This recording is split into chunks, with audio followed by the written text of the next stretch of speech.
गौरी घमंडी जेठानी। अरे शिल्पा, तुम यहाँ क्या कर रही हो? जाओ जाकर अपनी जेठानी के लिए कुछ गर्मा गर्म पका कर लाओ। जी माँ जी, अभी जाकर लाती हूँ। शिल्पा ऐसा कहकर रसोई में चली जाती है, जिसके बाद कोकिला अपनी बड़ी बहू निरंजना से कहती है, अरे निरंजना बहू, इस समय तुम्हें अपना अच्छे से ख्याल रखना चाहिए। तुम तो जानती हो ये दौर बहुत नाजुक होता है। हाँ हाँ, मैं जानती हूँ, आप चिंता मत कीजिए, मैं अपना अच्छे से ख्याल रखूंगी। कोकिला ने 1 साल पहले ही अपने दोनों बेटों की शादी एक साथ की थी, लेकिन शादी के पूरे 1 साल बाद उसकी बड़ी बहू, जो कि बहुत सुंदर और गोरी थी, वो गर्भवती होती है। लेकिन छोटी बहू शिल्पा को प्रेगनेंसी में कुछ दिक्कतें आती हैं, जिसके चलते वह गर्भवती नहीं हो पाती। कुछ ही देर में शिल्पा गर्मा गर्म सूप बनाकर अपनी जेठानी के लिए ले आती है। ये लीजिए जेठानी जी, मैं आपके लिए सूप बनाकर लाई हूँ। निरंजना सूप तो ले लेती है, लेकिन सूप लेने के बाद वह अपनी सास से कहती है, माँ जी, मुझे आपसे कुछ कहना है। दरअसल मेरी माँ का फोन आया था और उन्होंने मुझसे कहा था कि बच्चे के समय मेरे सामने मेरे पति और सुंदर सुंदर बच्चों की फोटो अगर हो तो अच्छा होगा। जो दिखने में गोरे हों तभी बच्चा गोरा पैदा होगा। हाँ हाँ बहू, ये तो तुम्हारी माँ ने बिल्कुल सही कहा है। चिंता मत करो, कल ही मैं तुम्हारे कमरे में चारों तरफ गोरे बच्चों की फोटो लगवा दूंगी। हाँ हाँ, ये तो ठीक ही है, लेकिन अगर आप शिल्पा को भी मुझसे थोड़ा दूर रखो तो अच्छा होगा। कहीं शिल्पा के काले रंग का परछावा मेरे होने वाले बच्चे के ऊपर ना पड़ जाए। ये सुनकर शिल्पा को थोड़ा बुरा लगता है। कोकिला शिल्पा की तरफ देखकर कहती है, शिल्पा, कल से तुम निरंजना के आसपास मत जाना। ऐसा कहकर कोकिला वहाँ से चली जाती है, जिसके बाद बेचारी शिल्पा मायूस होकर कमरे से बाहर निकल जाती है।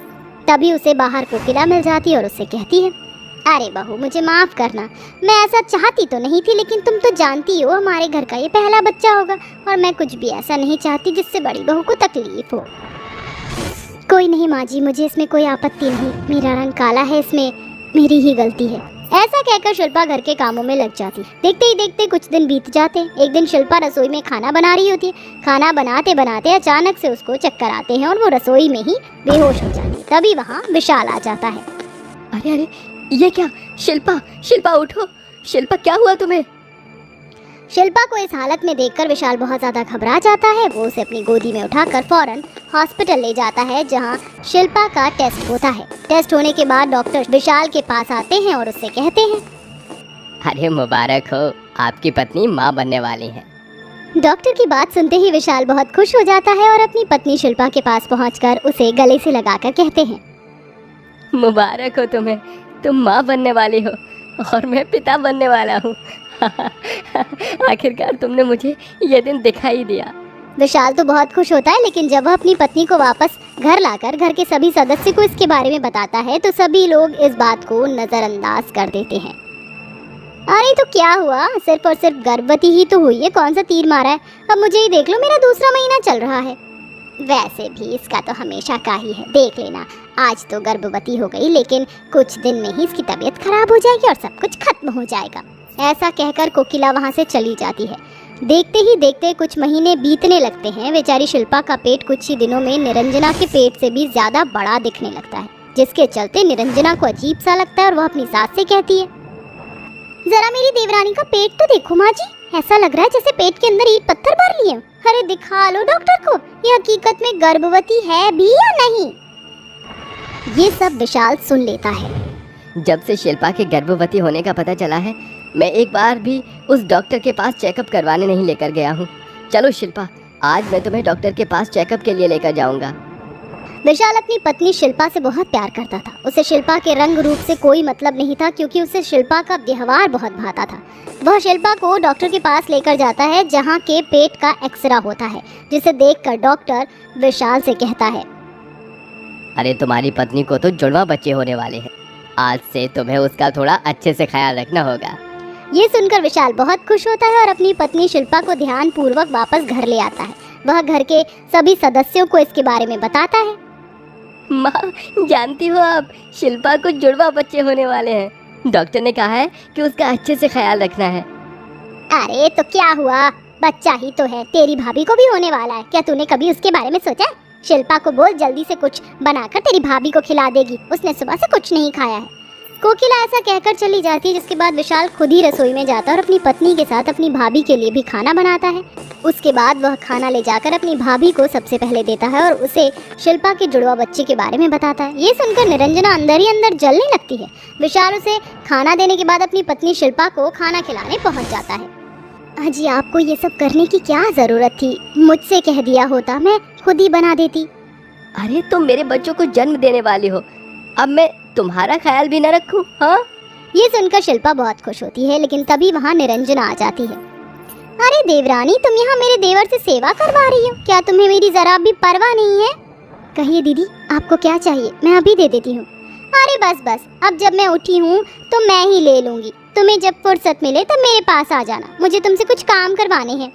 ऐसा कहकर निरंजना वहाँ से चली जाती, जिसके चलते शिल्पा ये सब सुनकर अपना खाना भी अधूरा छोड़ देती है और निरंजना के काम करने पहुँच जाती है।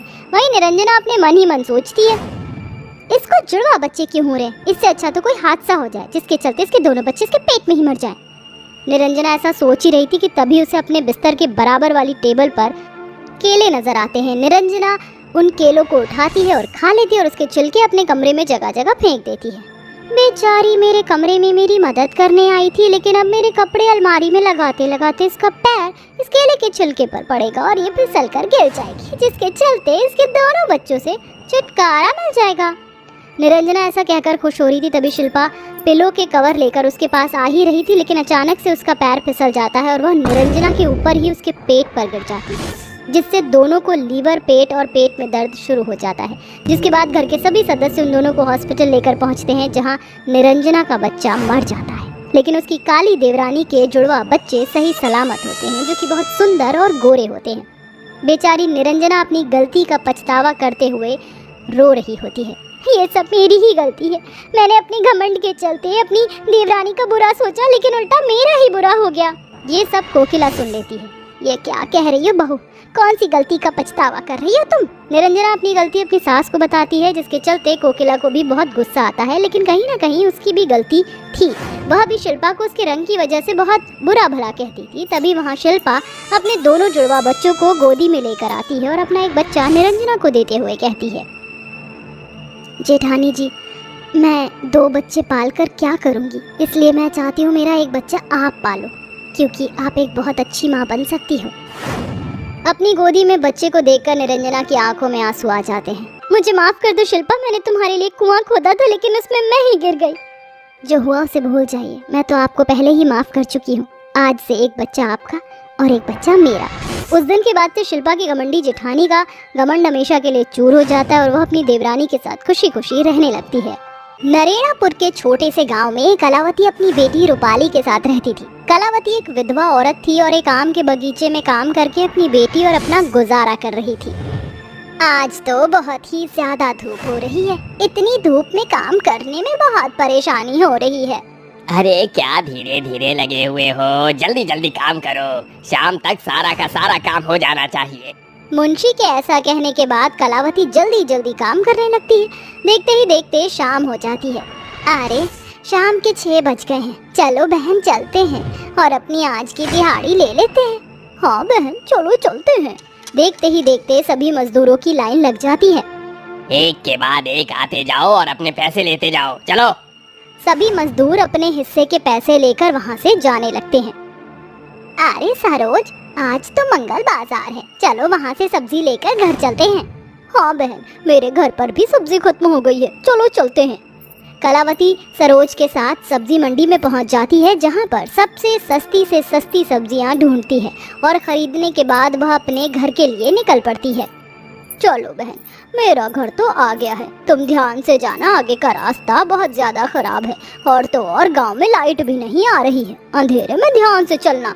सरोज की बात सुनने के बाद कलावती आगे की तरफ बढ़ने लगती है। चलते चलते चारों तरफ से घना अंधेरा और शांति नजर आती है। वह अंदाजा लेकर सीधा सीधा चलती रहती है। अंदर से उसे थोड़ी घबराहट भी होती है।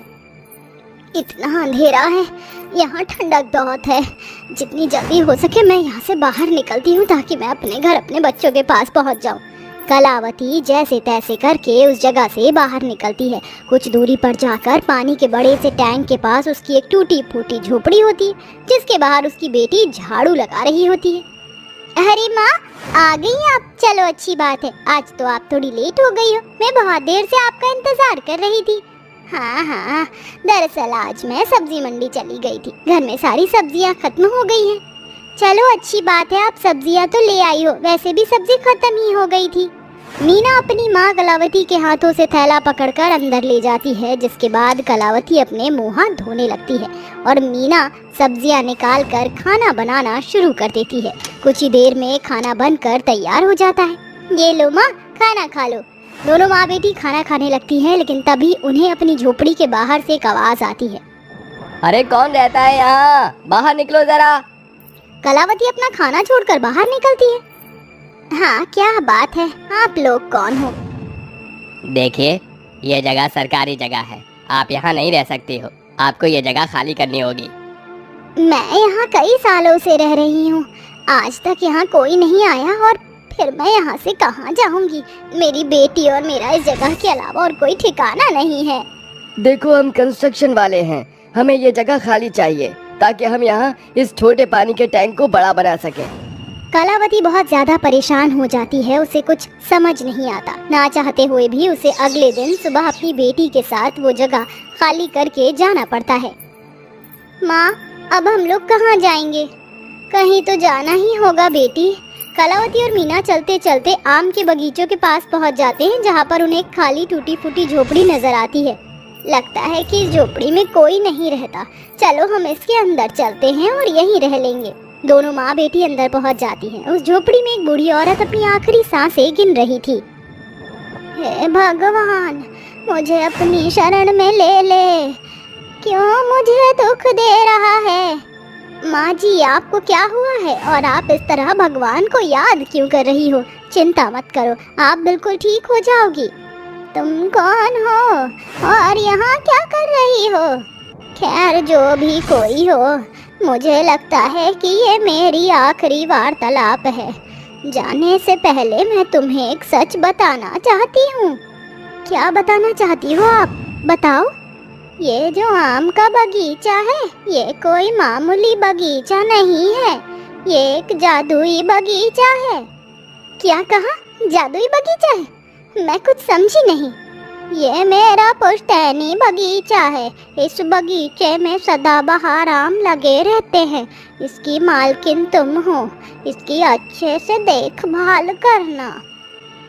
इतना कहने के बाद वैजयंती अपनी आखिरी सांस छोड़ देती है और भगवान को प्यारी हो जाती है। जिसके बाद कलावती उसका अंतिम संस्कार करती है। जिसके बाद कलावती आम के बगीचे में जाती है और बगीचे में लगे आमों को देखकर सोचती है, इतने सारे रसीले आम हैं यहाँ, लेकिन वो बूढ़ी औरत, उस बूढ़ी औरत का इस दुनिया में क्या कोई नहीं था?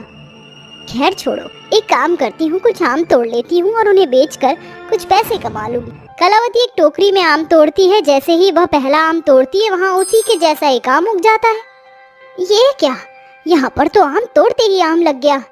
इसका मतलब वो बूढ़ी औरत सच कह रही थी। ये कोई मामूली बगीचा नहीं, एक जादुई बगीचा है। तभी मीना भागते हुए कलावती के पास आती है और उससे कहती है, माँ, आपको पता है ये बगीचा सचमुच में जादुई बगीचा है। वो औरत सच ही बोल रही थी। यहाँ तो मर्जी आम तोड़ लो, वो अपने आप वैसे ही अचानक से उग जाता है। देखो, मैं आपको दिखाती हूँ। ऐसा कहकर मीना भी एक आम तोड़ती है, जिसके बाद वहाँ पर अचानक से एक आम अपने आप उग जाता है। बेटी, परेशान होने की जरूरत नहीं है। मैंने भी ये करिश्मा अपनी आंखों से खुद देखा है। ये समझो, ऊपर वाला जब भी देता है, छप्पर फाड़ कर ही देता है। लगता है हमारी किस्मत ही बदल गई।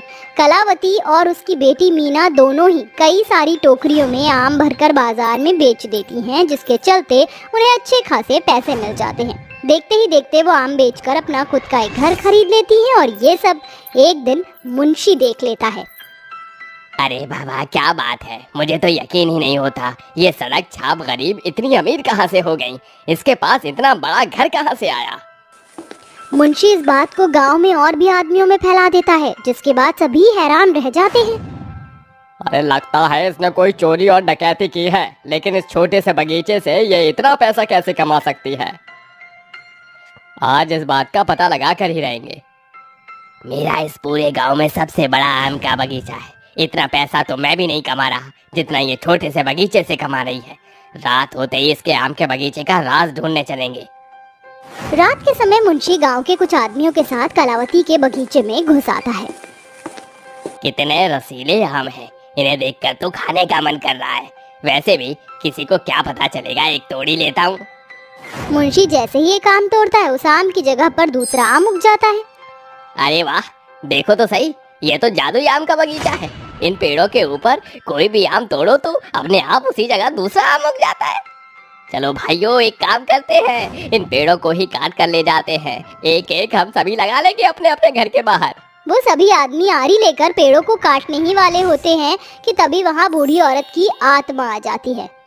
तुम लोग ऐसे नहीं मानोगे, तुम जैसे लालचियों से मैंने इस आम के बगीचे को कितना बचाया, लेकिन तुम किसी गरीब का भला नहीं होने दोगे।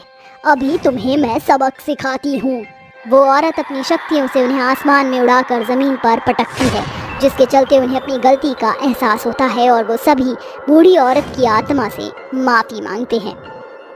हमें माफ कर दो, हमें जाने दो। आज के बाद हम इस जादुई आम के बगीचे में कभी नहीं आएंगे और ना ही कभी लालच करेंगे। हमें माफ कर दो और हमें जाने दो। बूढ़ी औरत की आत्मा उन्हें जाने देती है। उस दिन के बाद से उस जादुई आम के बगीचे की देखरेख कलावती और उसकी बेटी मीना के हाथों में ही होती है और वो अब उस आम के बगीचे के चलते खुशी खुशी अपने जीवन में जीने लगते हैं।